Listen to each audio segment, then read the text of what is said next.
On this week's episode, I see people on social media, and then when I see you in person, it's like I saw you yesterday. So yeah, it's weird. Yeah. It's like I know so much about you, but I don't know you. I don't know you. Yeah. Hello everyone, and welcome back to another episode on the Serious Hangout. Today with me, I have Umunee. Umunee is a founder of the Super Soul Care, a speaker, a mentor, and a life coach. She's a woman that wears many hats. Yeah, so really excited to introduce Umunee today, guys. Yeah, so welcome, Umunee. Thank you for having me. Yeah. I'm happy to be here. Yeah, it is a pleasure to have you here. So yeah, let's just dive right into it. So Super Soul Care. The super part is the one that caught my attention. Tell me more about Super Soul Care, or tell us more about Super Soul Care. Yeah. Okay, so I started Super Soul Care in 2021 officially, but it's an idea that I've had for quite a long time. Yeah. I've always been very big on just women empowerment and being the kind of woman who uplifts other women or creates access to certain opportunities. Yeah. I have this theory that not everyone has to experience certain things. From what I can learn from you. Okay. I mean, of course, we have our own journeys and stuff, but sometimes just by being around the right people, you spare yourself so much. So that's my idea. I want to create the kind of spaces that sort of create tools for women to figure out who do we want to be in the world and build great communities and stuff. So that's why I started Super Soul Care. It's a community. That's wonderful. I think this goes back. We had a workshop just a few days ago where Umunee hosted a vision board and goal setting workshop. So we had one of the morning session, where she said she's also I think she's a coach as well. Yeah. And she spoke about how it's just important to, she pours out and she needs to receive it back. And I think that's where Super Soul Care. It's the whole idea. Yeah. The essence. Yeah, just giving back in as much as you get in as well. Yeah, no, definitely. That's wonderful. We would like to know a little bit about you. Who are you? What is your why? So unapologetically, who are you? Like, if all things go as planned, who are you? Yeah. I would say I'm extremely empathetic. Okay. That's one thing that I've always known about myself. Deep thinker, deep feeler, deep about life altogether. I've always been that kid that's just deep about life. Nothing was ever what it was. I was always a kid asking why? Why is this like this? Why is this happening this way? So you're that child. Very positive, very chatty, deep feeler, very empathetic, which makes me very sensitive. Okay. Sometimes it's a curse because then you're also very sensitive to a lot of challenging stuff. Which basically means when I have bad days, I also have really bad days. You know what I mean? So, but it's a gift and a blessing. But that's really me. I love people. I care about people, but I'm also very introverted. Okay. So I like taking time because I pour out. Because maybe I pour out so much and I give so much of myself to the people around me. Yeah. I like to draw back and just be with myself, read a good book, and just I'm very down to earth. Down to earth, but very specific about certain things in my life. Yeah. That's me without the extra stuff and the roles. That's beautiful. That's beautiful. Just on the workshop again, I'm going back to the workshop because it was such a wonderful workshop, engaging with such lovely ladies, everyone that was there. I think you said something about why is it that this generation is so unhappy? Yeah, and I think you mentioned that it's the overconsumption of data or information. Yeah, I just want to unpack that.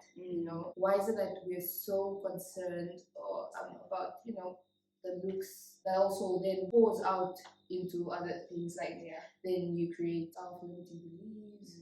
You face challenges that you don't necessarily have to go through because so let's just touch base on that. Why is it that you think, because you're a life coach, so you speak to different people, right? And what have you found that is that one common denominator in most of your cases with most of your clients that just cause us to be unhappy? That's very packed, very jam-packed question. Okay, so obviously the overconsumption conversation, I think it's because of social media. Social media is a thing, it's real. And I don't think we're having enough conversations on the impact of social media. As much as of course it's given us people are having jobs and making money because of social media. We get to connect and share our stories, like just like by the click of a button. Yeah. It's great, but it also means we are overly exposed to other people's lives. And what I mean by that is just like, and it's addictive, right? So because we're scrolling all the time, we're consuming. You don't even know, like, you don't even take time to think about like how much I'm actually consuming and how's it impacting how I'm feeling and how I'm thinking. So what I mean by that is just to say that when we are that focused based on the setup of our lives, on other people's lives, we barely have enough time to like kind of look at how we are feeling, how we are doing, and just like checking with ourselves, you know. So I think that's the main cause of the unhappiness, because we are so disconnected from ourselves. We feel we are connected, but I feel like in being connected, sometimes we are disconnected from ourselves and the people who actually matter, the ones who are like immediately around us, right? So it's just like you're too consumed by like creating content, being around your family, about like us being on vacation, as opposed to really being there and being present, right? So I don't know if I'm answering your question, but I would really say the common thing or the common problem that I find is just like being disconnected from yourself, because you're so busy and so caught up in other people's lives, which trickles to other issues. Like self-comparison. I don't care how great you think your life is. I don't care how disciplined you are. If you consume that much of other people's lives, you're gonna fall short in one or other area. So I think that's where the ungratefulness starts and whatever. So I think it's just like overconsumption. You don't have time to basically look at your life and appreciate your life for what it is. I think that's the underlying thing. And also just being exhausted, like mentally it's a lot. It's overly stimulating. It is. Oh my goodness. It's overly stimulating, I think at one point I just decided I have control over what I look at, what I consume. So I started unfollowing so many, you know, influencers that I don't feel connect with my purpose, and that's what people don't understand. I think you have control over what you consume. Ooh, that's a good one. You have control, like you have total control. You can unfollow and follow whoever you want, and I think we don't actually sit down to say, oh, I don't want to follow this person, or maybe don't go on social media for a month. You know, detox. Maybe that helps. Stay off social media for a while and see how things go. But we're so caught up in, what do you call it, senseless scrolling. Senseless scrolling. That you just consume and you compare, and that's where it starts. That's where you're like, Umunee is doing ABCD. How can I not do that? How can I not do that? Why is my life? Which is so crazy, guys, because I feel like every person that I've met off social media, like, it's just never what it looks like. Not even to be funny or be petty, but it's just life. You can't expect the version of me you consume on Instagram to be the full experience of who I am as a person, you know? And I really love how you mentioned the breaks and like kind of regulating what you're consuming. But I also feel like it's become sensitive. Like even in friendships, it's like, oh, you didn't like my post, or you didn't reshare my business, whatever, which is kind of tricky, because I think, like, why are you on social media? So also get clear about, like, am I here to just enjoy whatever I enjoy, or am I here to promote my business? Like, having a clear way of why you're also there helps you from just like aimlessly consuming. So maybe getting clear on that really helps a lot. Plus a regular detox, like you said. That's what I was getting to. I was going to ask you, how does one then, you know, mitigate this? How do we get out of it? Because it's so easy to point the problems, but how does, you know, a viewer that really wants to stop overconsumption of social media or any type of media, how do you stop it? I don't know if I have the one fix it all for everybody, but like, I think it helps like with the acknowledge that you have a problem. I think many of us aren't even honest enough to say we have a problem. Like, why is it you wake up and the first thing you do in the morning is like scroll on social media before you figure out like what is what? Can I still see? Can I still walk? Like, it's just like the aimless scrolling, right? So I think being able to like kind of explore your relationship with social media and be like, what am I actually doing on social media? Am I here to be inspired? And if so, am I really following people who inspire me, like you said? Or am I just like following people who make me feel better about my life? So start with that kind of introspecting and saying, why am I on social media? What am I actually consuming, and how does it make me feel? Then I feel like once you're clear on those things and really honest about it, you can start saying it's going to be challenging, because of course we are addicted. We are being honest. We are literally addicted. Like you have withdrawals, your phone goes off. It's like, oh my gosh, I'm gonna panic. I haven't seen what they have posted. Like, to go for more fear of missing out. Or whatever. So that's real as well, you know. So I'm not saying like quit and go cold turkey, but just like putting structures in place. Like these phones have time out and time limits, and you're probably gonna cancel it and go again. Just like somehow trying to navigate that. If it gets too bad, just like remove the whole app. Even for a weekend, it just like take time, you know. So it's tricky, but I also think what you said really helps a lot. Like following people who actually inspire you, I think it's actually a better option because then you don't have to really stay away. It's more like let me at least make my experience on social media worthwhile because I'm being inspired. Oh yeah, that's true. And I don't feel bad about my life, at least not so much afterwards, you know. So Yeah. I don't think it's a one size fits all, but I think those are great places to start. I think it's also just acknowledging that if you do overconsume whatever data you don't want to consume, because at the end of the day, you don't actually want to consume it, but you overconsume it. Yeah, so you just keep on. It's like you say, I'm going on a break with Coke. And then you see Coke in the shop and you're like, just this one can.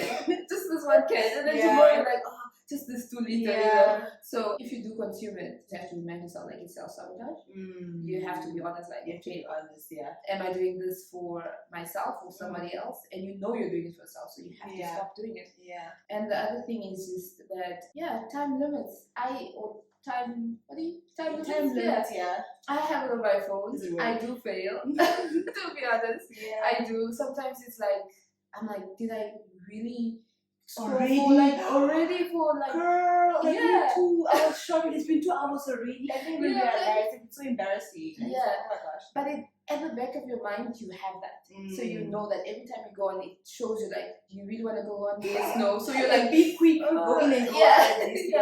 So you kind of have that in mind. So I think once you have it, it's like you're trying. You're trying. You can't be perfect. But you're trying, and as long as you keep trying and you build on that, I think you should be fine. Yeah. But maybe also like create more than you consume. Yeah. So I don't think it's so much the social media, but like what are you doing there? It's like I think we've normalized stalking.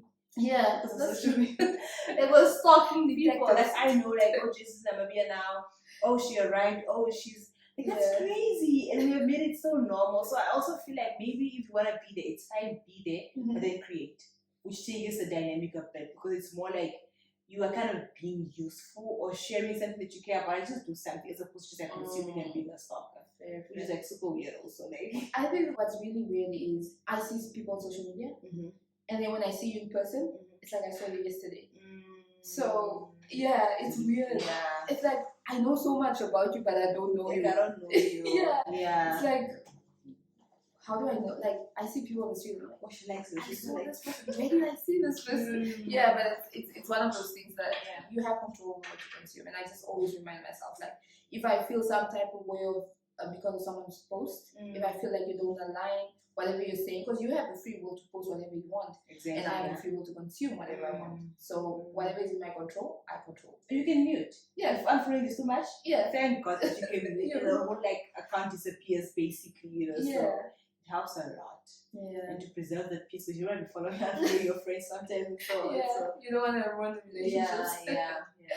So that's on self-limiting beliefs and how to actually stop self-sabotaging yourself. Overconsumption of social media is not good. I think that's a good conclusion that it's not good. And you have control. I think just remember that you have control over what you consume. And I think to shift the gear a little bit, we'll move over to overcoming trauma. We had this discussion at the workshop. And guys, I cannot emphasize how wonderful that workshop was. So you should definitely follow Umunee on her Instagram page and all other social media pages. All her details will be down below. Just follow her. Thank you, babe. For the plug. Follow her for some insightful, some beautiful, beautiful gems. And watch out. There are workshops. She does one-on-one coaching. One-on-one coaching and workshops. Primarily.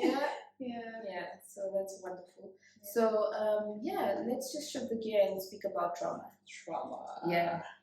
Famous word. It's been thrown around all over social media. Everyone is traumatized suddenly. Everyone is traumatized. I think it has been such at least in the Black community, it has been a taboo to speak about trauma and what it entails when you are traumatized. We know that they're different, but I think today we'll just speak about the general way of overcoming trauma. What does it mean? I say my inner child still screams because of a few things that happened when I was a child. There are things that still hurt that you don't really acknowledge until you sit down with yourself and think, oh wow, is this why I'm like this? Or is this why it hurts like this? And how do we overcome that? I'll probably make an example. We were talking about how parents sometimes can be so hard on education and how you need to, be so perfect. Yeah, study, Go to study, school for study, go to you. school. Yeah. Go to school for you. You're not doing it for me, you're doing it for your kids. And in as good as it is, I don't think they mean bad, but I think the way the message is given, it's always like with the strict words, like you have to study. If you don't get it, if you then get this results, you're not getting ABCD. But I think that then later spills into many things. At least for me, that's why I'm always like on to the next thing. How can I do it better? And until I decided, I think when I was done with my masters, I was like, no, I'm not doing anything for my parents anymore. I'm doing it for me now. It's time That's to, great, girl. Congratulations. Yay! I feel like eventually everyone has to get to that place where you're just like, that's enough. Man. Yeah, Let's it's wrap enough. it up. It's like inner child. Like we're safe Yeah, now. we're safe now. Yeah. But Trauma. you just I think that like your guys' trauma is so layered, it's so complex because there are so many different types, like you said. There's emotional trauma, there's mental trauma, there's physical trauma, and whatever. But I think the best way my therapist described it to me is to say like it's a wound, like an emotional wound. I think that's the best way to describe it.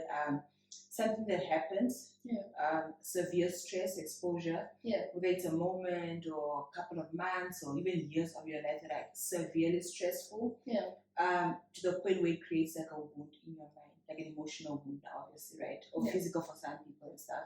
So sometimes two kids are exposed to the same experiences, but one is traumatized and one is not. Yeah. So that's the thing about trauma. Not like everything that is trauma to you is going to be a trauma to me. Oh, yeah. We grew up with a strict mom who beats us a lot. And I'm just like, oh, she's just like mom. She's just like super strict. And you're like, oh my God, like, why are we getting beaten? Why are we being abused? You know what I'm saying? So it's quite different for everybody. There's no like one size fits all, but like the common thing is like it's an emotional wound. When you think of emotional trauma, it's like an emotional wound.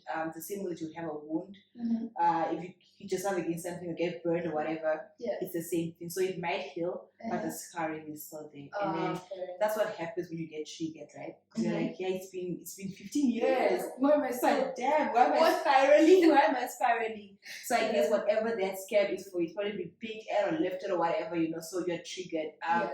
But your trauma is so layered. I think for me what really shifted things, but I've always been deep about life anyway. So I've always been like, what is trauma? Am I traumatized? Like, am I going through it? Am I going through it? How's this impacting me? So I've always been very blessed in that area of my life. So I think from very early I started like really looking into like what is trauma? How do I know I'm traumatized? And stuff like that. But what I've come to know now, I think I also shared at the workshop, that book, What Happened to You. Oh yeah. I think that's a book everyone needs to read if you haven't, if you're ready for dealing with your trauma. Okay. It's very challenging, very emotional, but it just opens up your eyes so much, Okay. I think the key thing I would say as a starting point is approach your trauma with compassion. Okay. Like the inner child in you, because you're grown now, whatever. But like it's not like what is wrong with me. That book says it's what happened to me. Oh, like why am I like this? Why do certain things make me feel like this? Why does I'm triggered when she says this? Like just like what happened to me? What happened to little Joyce? That's fun. What happened to little Umunee that makes her behave like this? Like why does this feeling come up? I feel like the moment that you shift to what happened to me as opposed to what is wrong with me, you remove the shame. But like trauma comes with so much shame, like I'm dysfunctional, I'm problematic. Why can I not be, keep friendships? Why can I not be a great part? That's you judging you. You can't begin to heal when you're still there. Okay. When you move to like, oh my gosh, what happened to this little girl? Like, why is she coming up again? Why do I feel insecure, And then you're more compassionate, which makes you more open and curious. You're more like, where is this coming from? Let's unpack it. It's safer, even for the little you to be open and great. You know what? I actually got hurt the other time that happens, So I would say as a starting place, be curious with yourself as opposed to being judgmental, which is very challenging. Most of you are critical of yourself, but it helps to have, support. Please get support. Get a professional like a psychologist, psychiatrist, whatever your challenge, it's very different for everybody, right? Yeah. Get someone who's a professional to diagnose you. Like, I'm a life coach, I can't be like, yo, you have depression, I can't do that. It's like, it's wrong, it's illegal, actually, you know. Yeah. But I can be like, you know, you are displaying certain symptoms, maybe go talk to a professional who can diagnose you, put you through proper psycho assessments and so on. Okay. But the thing is that there's no shame in having trauma, there's no shame in struggling.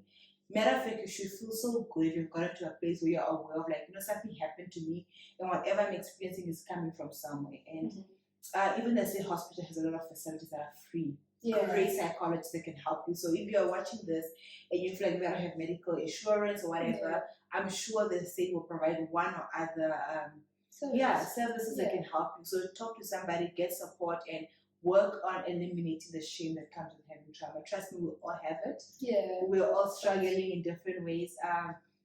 Man, it's work. The work just never ends. You discover something, you unpack it, you work, you resolve, and I think the healing process is more like, I saw a beautiful video described like, you know, trauma is like chaos, almost like a bunch of random papers, like, you know, tangled up or, you know, containers.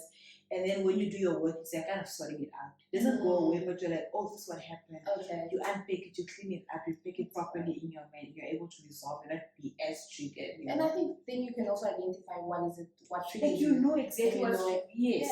So Yes, that exactly that. And that's the power. Yeah. It's not about removing what happens, like being able to say, oh, I'm triggered, I'm about to respond like this because since you mentioned A, B, C, and D, and I know how to respond. Yeah. That's healing. I always say that therapy changed my life, and I think therapy just gives you the tools to navigate through whatever situation you're going through. Yeah. I know therapy sounds very scary to a lot of people, but it's like, what's wrong with me? Why should I go to therapy? Am I crazy? Yeah, am I the crazy? shit that goes around this phrase, like, am I crazy? Am I sick? Yeah. You know. But for me, since I started therapy, I think I just love speaking to my therapist, or you know, like, or my mentor.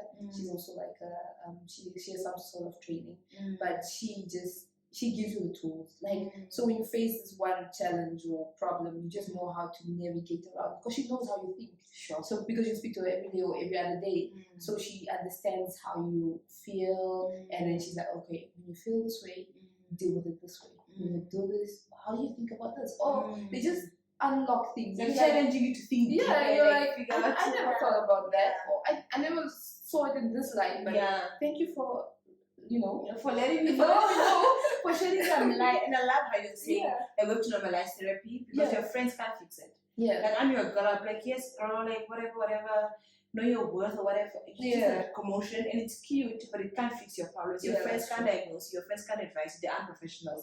Talk to a professional, someone who can unpack you, who's trained to identify your patterns, and be like, try this, rather respond like this. Let your friends telling you, like, you know, just back up and just back up and leave, or just you know, whatever. Yeah. It's so easy to, you know, just be like, no, just it's so easy when you're not trained to give advice, and we like giving advice. We love it. Like, just whatever. But I think therapy, the one thing about therapy as well is it just changes your mind. So I had this, my mentor and I did a challenge last year where I practiced gratitude every day. So every single day. At first it was challenging because you don't feel like you need to be grateful for anything. But then later, just the breath of life. You're like, I'm breathing. And then in June I got an injury, and my ankle was I was out for like a good 6 months, so I couldn't work. And in that 6 months, I was like, thank you, Lord, for the ability to work, because you don't realize how much until you have until you don't have it, until your arms pain when you're on crutches. You're like, my right leg actually did a lot for me, and I didn't realize. So just those small things. So we spoke about gratitude and how we should be grateful. You know, I spoke about my leg story. We spoke about different instances of gratitude. So I think the pressing question would be, how do you balance gratitude and ambition? Because I think, at least for me, I feel like sometimes I'm so ambitious that I forget to be grateful. And then sometimes I'm so grateful that I'm just like, you forget to work. I forget to work. That's like, that's me. You know, a lot of people for the longest part, because like being so sad and like life will figure it's not gonna figure itself out. So, but I think that's beautiful to be someone who's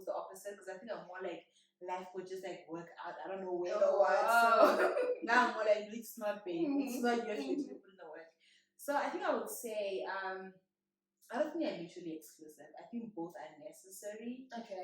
Based on where you are in your life, you know. Yeah. Matter of fact, wherever you are, just try and like have both. Sometimes you might have more ambition. Oh yeah. Than like having time to slow down and be grateful. Yeah. But if you can, like you said, like finding practices of gratitude, like whether it's just like taking small snippets, Yeah. recordings, videos, or just whatever works for you. Just like finding small ways to just like take time and say, what am I thankful for right now in this season of my life? Even if I'm working and being ambitious, I can push myself. Am I taking time just even be grateful for a job to be able to do that? You know, so I don't think it's mutually exclusive. Like you can have both. Please try and have both and find some sort of harmony, not balance. Okay. I don't really believe in balance because life is just like so hectic sometimes. Yeah, you can't just. Yeah, but just like try and incorporate the two because you need both. Like you can't just be overly ambitious and never like someone who's present with their lives, but you also can't be overly present and you know like holistic or whatever. You don't have time to like just put in the work. Yeah. So but you do get the people who say that you know, God will sort it out. We do, unfortunately. And you will to some extent. Yeah. But you have to participate. Yeah. Faith is active. Yeah. Definitely. Yeah. You have to do your weight. You have to pull your weight. Yeah. I'm a firm believer you have to pull your weight and then you will do the rest. So yeah. you can't just lay down and expect your bills to be paid. It's not gonna work. Yeah, so that's very challenging. I think a lot of people struggle with that. Because especially when you get so ambitious and you keep winning, you're not grateful. You're not grateful for whatever God is doing. It's all about me. I become your own God. You become your own. And I think it's just drawing back. And I think that's why it's so important for me, at least, to believe in a higher power, because that's where my strength comes from. And if you remind yourself every day that I am because someone else put me in this world, like God you know, that will then put you back on the ground. It will humble you. Like, okay. I see. How do you like when you're being overly ambitious? How does it affect like your mental health and like you burn out? You do, but for some odd reason, I know how to balance that. I know you said you don't believe in balance, but because if I'm working on a project or if I set my mind to do something, I tell myself I have to be obsessed with it. That's the only way I can be, because you don't strive for perfection, but you strive to be good enough in order to, you know, learn and keep on learning something. Yeah. What does that look like? Being obsessed, like take me through it, like you just work on it every day. So when I started a YouTube channel, I before that, months before that, I started, you know, Googling how to do it, what are the ins and outs. So it's every day after work, When you're on the bus, when you're in the car, if you're not driving, you're Googling. Whatever you do is based on that for that time period, because you have something to deliver. And it's like you put a deadline to yourself, like, you give yourself a deadline to say, okay, I have to do this by March. How am I going to do it by March? Not by skipping one or another day. Because I struggle with getting into consistency, and that's the fastest way I can. That works for me. Because if I tell myself, okay, I'm going to do 1 hour a day, it's not going to work. I think that we're in a space where someone was saying that obsession is the new passion. Yeah. Yes, like it's not enough to be just passionate about it, you need to be obsessed with it. But that's how you move the needle. Also, Vusite Mbakwara said that. Do you think? Yeah. He said that, I don't know if he said it the same, like, he speaks a lot, you know, but he was like, if you want to get something done, you have to be obsessed with what you're doing. I think it was actually if it's like your baby, you know, you get obsessed with your baby, like a newborn. You just look at the child every day and you're like, oh my goodness, this is my creation. So, not my creation, but you know. I know what you mean. Like I made this, it's my baby. Yeah, it's my baby. And I love that, like treating everything like a baby, like it's my project, it's super okay. I'm responsible for it, I'm taking it, like I'm working fully, I'm pouring out myself fully. And that's what you do. You have sleepless nights, you plan all these things, you have this vision that no one else, because obviously if you tell me, I'm just like, oh, it's kind of nice. But there's time before you even started it, you thought about it. And you probably fought a little bit of imposter syndrome, you know. That's why it took me so long to start because I'm like, there's just no way. But I love that. I think it's a word for me, you know? For this season, like, be obsessed with it. Like, take it to a next level. Someone was mentioning, like, be all or nothing about it. Not like, I kind of love it. Sometimes I'm here, sometimes I'm nowhere to be found, I disappear, you know? Take your craft seriously. That's true. That's true. Famous question. So, success. What does success look or feel to you? Sure, that's quite heavy. For me, it means fulfillment. Okay. But impact, I think mostly that impact. Okay. Impact is the greater thing. Doing work that's impactful. I want to do work that leaves me like feeling like I left somebody else better. Like I don't want to just go to work and just like make money and go home. I want to leave somebody else better. So impact, feeling connected. I love feeling connected to those people around me. I need to feel connected. So That's true. being connected, impact, and just like a sense of fulfillment. And it also feels like romanticizing my life. Mm-hmm. Like I want to be able to romanticize my life in every season of my life. Oh. It's, like it doesn't matter if I'm broke, Yeah. if I have money, like I just want to find something that makes my life beautiful. Mm-hmm. I think it just does so much for you mentally and emotionally. So that coffee, get a nice coffee mug. Yeah. Buy a nice journal. Just like the small, tiny things make all the difference. So for me, being in a position to be able to do that, that's success for me. Oh. Of course, I have the biggest apple, like, but that's like the bigger, like really intimate success for me. That's beautiful. Just on what you said, you know, just getting yourself something. You said something at the workshop, and guys, like I said, and I'm probably emphasizing this thing so many times. The workshop was such a wonderful event. I cannot not recommend this. So do watch out. Thank you, sis. Check her page and all her events. It was really nice. I went there expecting, okay, we're gonna do some vision board and just vision board, but it opened up so many. Like I had so many questions when I went back home, and I was just like, this is why do I want to do this? We were unpacking how to draft a vision board and the star. What is it?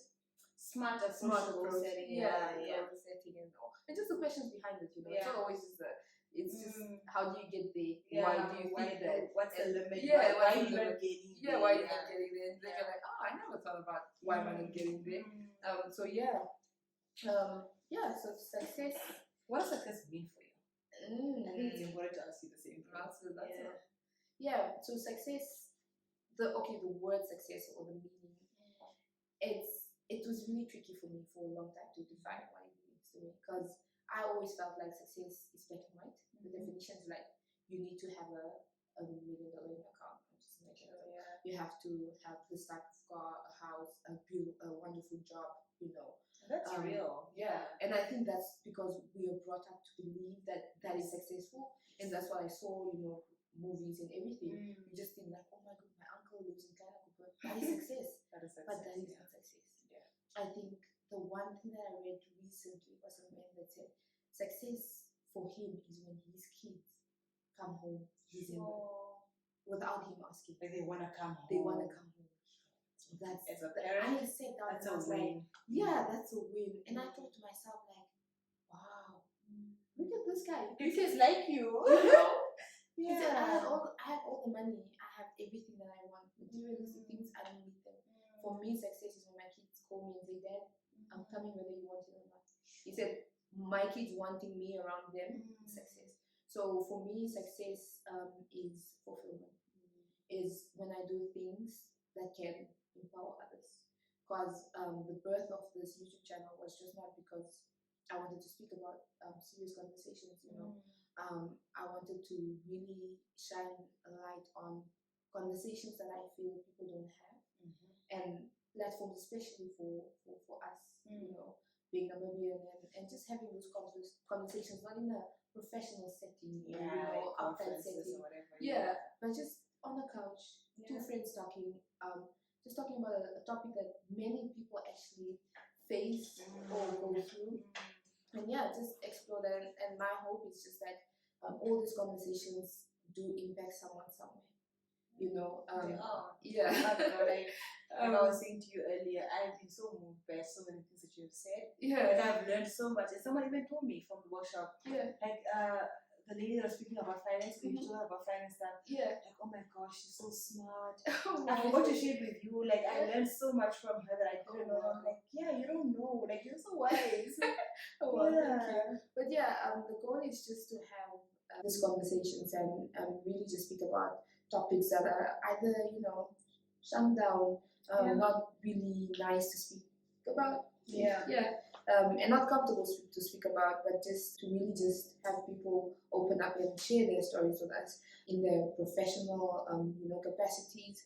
She's a life coach, so she gave us a few gems on what are the things that people struggle with when it comes to self-limiting beliefs, and all that. And yeah, so having conversations with people, I think that is the aim. And by the way, so because you mentioned the finance, so we are currently launching a budget planner that it was released earlier this year. However, there were a few delays. Should be ready by the end of January.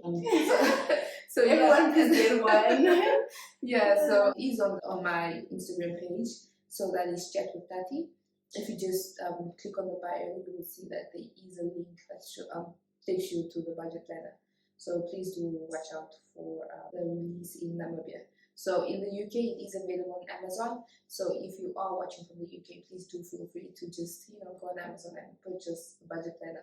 It was really, really wonderful to have you on this podcast session. Yeah. To have this wonderful conversation and just to unpack a few things. I know we really didn't go in depth, but I think going forward we will tackle one issue. There's going to be more for sure. Yeah, definitely. Yeah. More conversations on different topics. Not just challenges, but also the good things, Yeah. We can't just focus on We can't always just think about what's not going right. Yeah. So, our lives also. Yeah, so we'll have more conversations on that. And yeah, guys, do feel free to follow Umunee on Instagram. Her link and her description will be down below. So do just click there and go check out her Instagram page.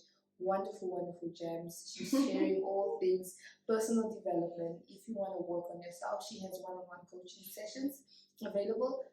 DM her and book a session with her. She's lovely. Like she said, she's such a bubbly person. She's wonderful. She's wonderful. She's really, really wonderful. So are you. Thank you. Yeah. And it was lovely to have you guys back. Please do feel free to follow, like, subscribe, and comment. Tell us what you think about the conversation. What would you like us to discuss next? What topics are you interested in? And yeah, thank you very much, and bye bye for now. Ciao.